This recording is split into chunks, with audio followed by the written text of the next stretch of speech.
Bonjour, c'est toujours un plaisir de vous retrouver. Alors cette semaine, une émission d'entrecase un peu particulière puisque nous sommes à 7 jours des fêtes de Noël. Donc on a encore un peu de temps pour faire des cadeaux. Alors bien sûr, vous pouvez réécouter toutes les émissions précédentes sur la chaîne Watch TV et télécharger les podcasts. Ça, vous êtes habitués. Alors cette semaine dans Entrecase, une première partie où on va s'intéresser un petit peu aux objets para-BD et notamment avec les objets de la collection Figurez-vous. Ensuite, on parlera un petit peu, alors une nouvelle rubrique, il y a 2 nouvelles rubriques dans cette émission. La première, on va s'intéresser à l'analyse d'une planche avec Julien Brugéas de la galerie Glénat. Ensuite, on parlera un petit peu des éditeurs et puis on accueillera Lisa qui viendra nous parler des héros des réseaux. Encore une nouvelle rubrique et on retrouvera à cette occasion Romain Bouzigues alias Vermine. Et puis enfin, je vous présenterai un petit peu mes coups de cœur pour ces fêtes de Noël. On fait une petite pause et on se retrouve tout de suite après.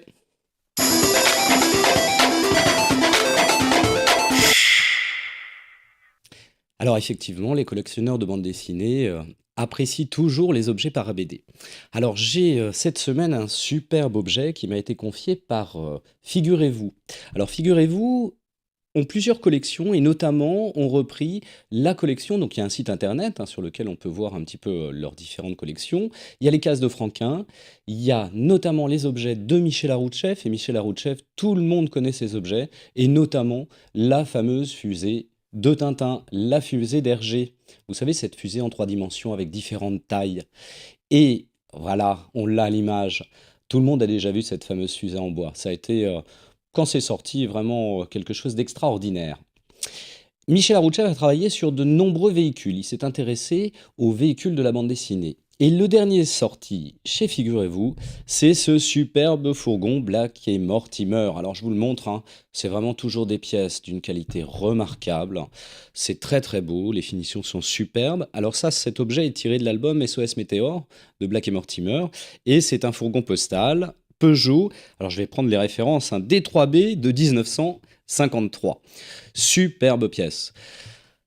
Un certain coût quand même, c'est vrai que c'est des pièces de collection, très fragiles bien sûr, à ne pas laisser à jouer pour les enfants. C'est pas vraiment des jouets, c'est des jouets pour les grands enfants ça. Alors je vous invite à aller découvrir toute leur série sur leur site internet. Ce qui est très marrant aussi, c'est que si vous avez cassé une pièce, vous pouvez les contacter et puis voir en ce qui concerne les réparations. Voilà, les objets para-BD et notamment, figurez-vous. On marque une petite pause et puis on se retrouve sur les analyses de planches.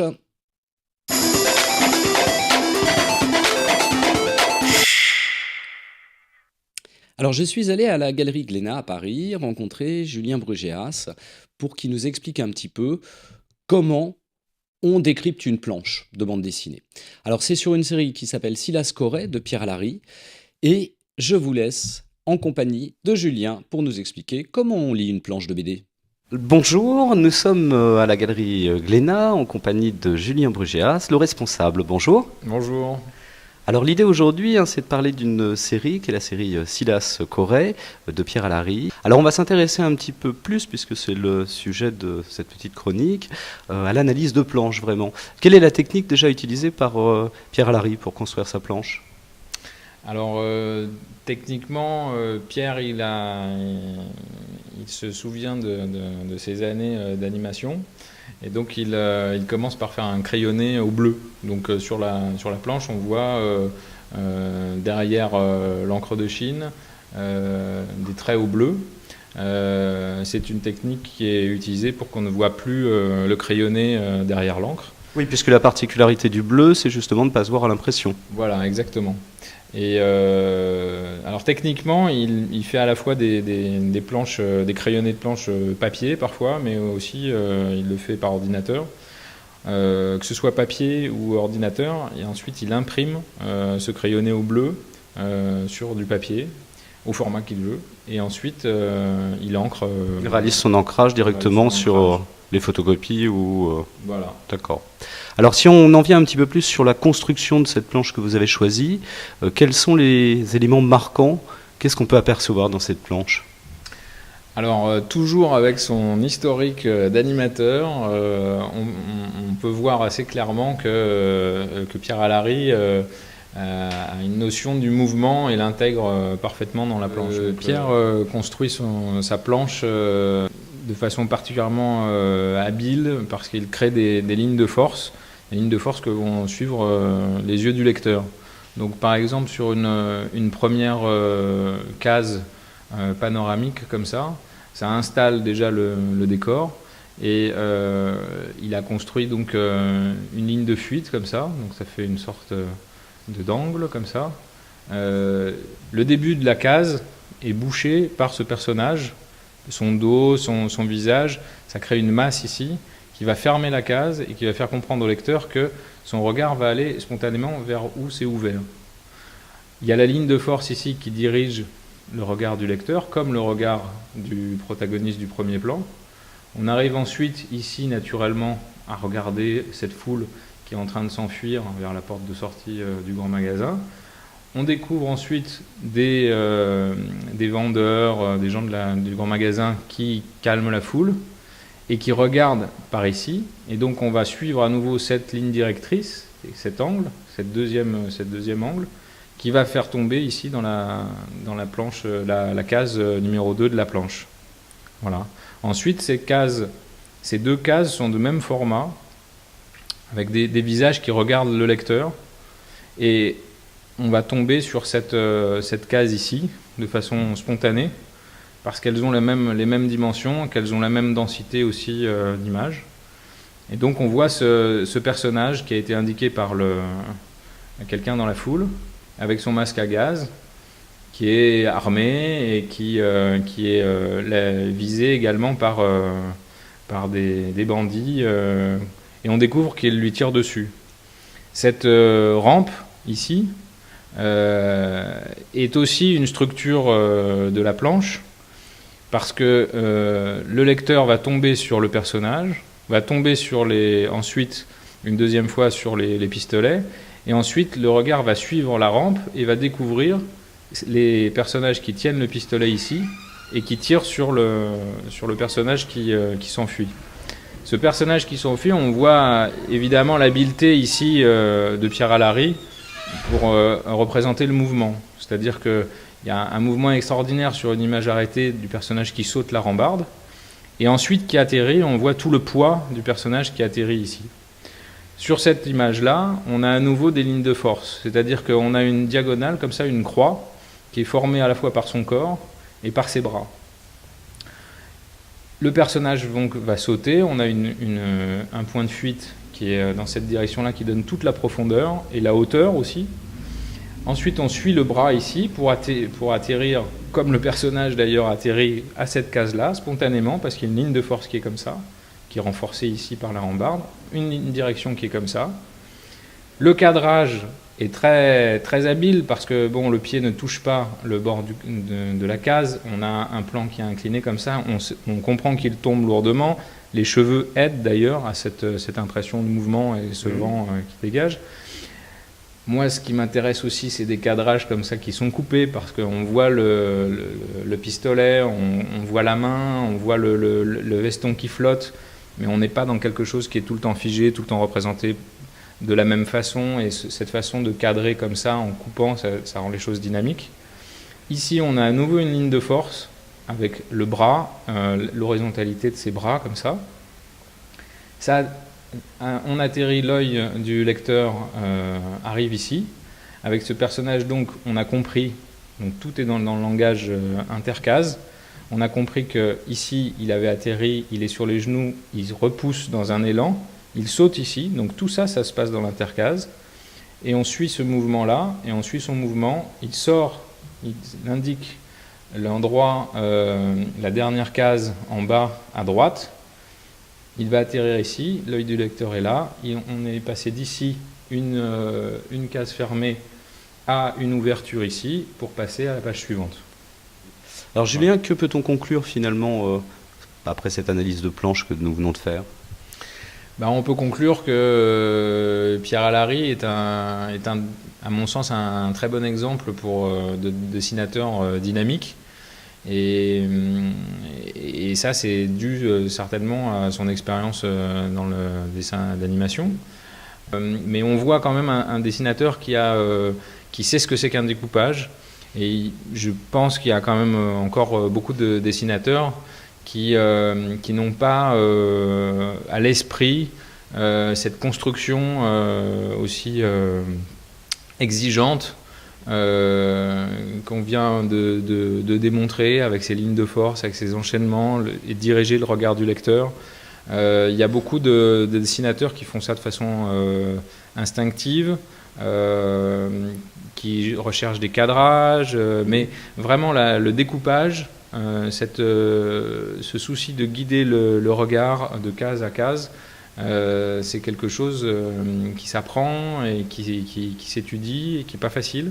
Et je pense que Pierre Alary le fait très très très bien. Voilà. Merci Julien, on se retrouve la prochaine fois pour un nouvel auteur et puis pour une nouvelle analyse de planche. À bientôt. Avec plaisir, à bientôt. Alors voilà, c'était un plaisir d'avoir pu écouter Julien nous expliquer comment se construit une planche et on le retrouvera donc tous les mois. Alors je vous propose qu'on marque une petite pause et on se retrouve avec Lisa et Romain. Bonjour Lisa. Bonjour Christophe. Alors, tu es journaliste et tu es venu me proposer une rubrique fort intéressante. Oui, j'avais besoin de boulot. Voilà, c'est ça. Donc, une rubrique sur les héros des réseaux sociaux en bande dessinée. Voilà, c'est-à-dire moi je passe ma journée sur Facebook, donc j'ai repéré certains dessinateurs qui passent aussi leur journée sur Facebook et qui publient des dessins finalement qu'on ne voit nulle part ailleurs que sur les réseaux sociaux. Alors, le premier auteur que tu as contacté. Alors, le premier auteur, pour ceux qui veulent le suivre, s'appelle Romain Bouzigues. Alors, avec on un aperçoit, S. le voilà. Bonjour Voilà. Romain. Bonjour. Donc Romain Bouzigues, alias Vermine, qui est de formation graphiste. Il a une quarantaine d'années, il vit à Bourg-en-Bresse. Alors, il a déjà publié 2 BD, voilà, qui s'appellent Victor Walou. C'est l'histoire, en fait, c'est une sorte d'autofiction qui parle de la vie d'un dessinateur un peu glandeur et alcoolique. Alors, c'est très loin de ce qu'est Romain, hein. Alors, Évidemment, je François précise. Hollande lit même Victor Walou. C'est ça, Romain? Et donc, sur Facebook, il est aussi connu pour ses mash-up un peu trash, donc on va pouvoir voir, c'est-à-dire un mélange de dessins avec des commentaires, voilà. Donc Fabrice Burkini, voilà. Et en fait, là, on va le recevoir pour autre chose. C'est-à-dire que, en fait, depuis début septembre, il publie des planches de BD sur son Facebook, mais on va peut-être en parler avec lui plutôt. Alors, Romain. Romain, allô. Bonjour. Salut. Salut. Alors, depuis septembre, tu publies sur ta page Facebook, hein, donc on redonne l'adresse, c'est Romain Bouzigues avec un Z et un S à la fin. Voilà. Qui s'appelle En attendant Clément. Donc ça, c'est Oui. ta page Facebook. Est-ce que tu peux nous expliquer l'histoire de cette BD que tu publies depuis 2 mois et tu en es déjà à une 30aine de planches, je crois. C'est ça. Alors en fait, l'histoire de cette BD, en fait, c'est une histoire que j'ai voulu raconter depuis très longtemps. Et il a fallu un événement dramatique pour la raconter. C'est-à-dire que en fait, je voulais raconter depuis très longtemps une histoire d'amitié entre moi et un ami qui s'appelait Nicolas et qui est mort en juin, en fait. Et j'avais avant un tout autre style de dessin qui me prenait énormément de temps, c'est-à-dire que je pouvais passer jusqu'à 4 à 5 jours sur une planche. Et là, l'urgence de dessiner notre histoire m'a fait totalement changer de trait. Et je dessine, alors si le temps me le permet, une page par semaine, une page tous les 3 jours, avec un trait beaucoup plus rapide. Et je raconte en fait notre histoire. Je m'étais beaucoup posé de questions, comment raconter toute notre histoire, et en fait j'ai décidé de la raconter depuis le début. Oui, c'est ça, parce qu'en fait, donc Nicolas, tu le rencontres quand tu es tout petit. Je l'ai rencontré, alors moi je viens de la région parisienne, en fait, et mes parents ont changé de région. Je me suis retrouvé un petit peu tout seul, d'un coup, passé de la région parisienne à la Haute-Loire. Et j'ai rencontré là-bas, c'était pas forcément facile tous les jours, du coup, et j'ai rencontré une personne qui m'a accueilli naturellement et avec qui je suis devenu très, très, très pote. Et cette amitié a duré 30 ans. Voilà, jusqu'à ce qu'il décide de quitter ce monde. Alors, pou- nous avons vu les premières planches là. Hein. Là, tu viens d'arriver en une trentaine de planches. Vous êtes à peine en sixième, je crois. Donc voilà, c'est ça. Et il y a beaucoup d'humour dans ce que tu racontes. C'est-à-dire, on a l'impression un peu de voir les 400 coups. C'est ça en fait. Hein. Ben, c'est un petit peu le but, c'est-à-dire que c'est pour ça que je dis d'entrée de jeu que bon, la fin de l'histoire risque de pas être très drôle, mais en fait, toute notre histoire, toute notre amitié a été vraiment traversée par des épisodes qui ont été vraiment très drôles, finalement très légers à des moments, et j'ai pas voulu. Alors ça va devenir beaucoup plus difficile au fur et à mesure des pages, mais j'ai vraiment pas envie de tomber dans le pathos ou dans quelque chose de vraiment difficile. En fait, le but de ma BD, c'est aussi que Nicolas a eu un enfant et qui Le fameux connaîtra. Clément d'ailleurs de ton titre, hein, c'est ça? Voilà, c'est ça, c'est Oui. en attendant Clément, en fait. Et j'aimerais en fait toute cette période-là, la compagne de Nicolas l'a pas connue. Je suis le seul qui se rappelle de toute cette période-là. Et j'aimerais, si jamais il en a le désir un jour, qu'il puisse lire ces pages. Ok. Donc là, on en est à une trentaine de pages et tu m'as dit que tu savais pas, peut-être ça allait être 400, 500 pages. Ça va être. Après, voilà, c'est-à-dire qu'en gros, moi, je suis parti. C'est comme si on avait un scénario déjà écrit, en fait. C'est assez particulier.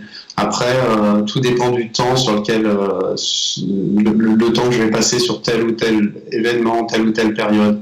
Et là, au bout de 30 pages, je m'aperçois qu'en fait, c'est à peine 2 ans de vie. Donc, c'est les souvenirs les plus vaporeux. C'est vraiment les souvenirs d'enfance, donc c'est difficile de se rappeler de tout ça. Plus ça va aller, plus les souvenirs vont être précis, plus les événements vont être précis. Donc, a priori, plus ça va prendre de pages. Donc là, je ne sais pas sur combien de pages je suis parti, en fait. Donc là, on rappelle que pour l'instant, tu ne le publies que sur Facebook. Est-ce que tu espères le publier en version album à un moment donné ou comme un roman graphique? Alors, ce qu'il faut bien voir, c'est qu'en fait, il n'y a vraiment rien de calculé dans tout ça. Oui, C'est vraiment aussi une façon pour moi c'est ça. de revivre, de passer à nouveau du temps avec lui. Voilà, oui. Il se peut même, au bout d'un moment, que les histoires soient tellement personnelles et tellement difficiles qu'il y ait des choses que j'ai pas envie de partager. Si ça se trouve, d'ici 100 pages, je vais arrêter de publier sur Facebook parce que j'aurais pas envie que les gens... Là, pour le moment, mon album est en public. Hein, tout le monde peut lire et tout. Peut-être au bout d'un moment, je vais me dire aussi, oui, mais tout ça, ça parle de gens qui existent. Tout ça, ça parle d'événements qui sont... ce que j'essaie de faire le plus précis, j'essaie d'utiliser le moins possible mon imagination, en fait. Pour une fois. Ok. Donc, de toute façon, là, pour l'instant, tu nous permets de lire, et c'est vrai que bon, moi, j'aime beaucoup ce que tu nous racontes. Donc, je rappelle que sur Facebook, ton nom, c'est Romain Bouzigues, avec un Z et un S à la fin. Voilà. Et puis, merci beaucoup de nous régaler avec tes histoires d'enfance et de Nicolas. Voilà. Merci à vous, et puis venez lire tout ça, venez me laisser des commentaires, dire ce que vous en pensez. Mais on n'y manquera pas. Okay. Merci Romain. Merci Voilà. Romain, Merci salut. Alors on fait une petite pause Merci. et on discute un petit peu d'éditeur. D'accord? D'accord. Allez.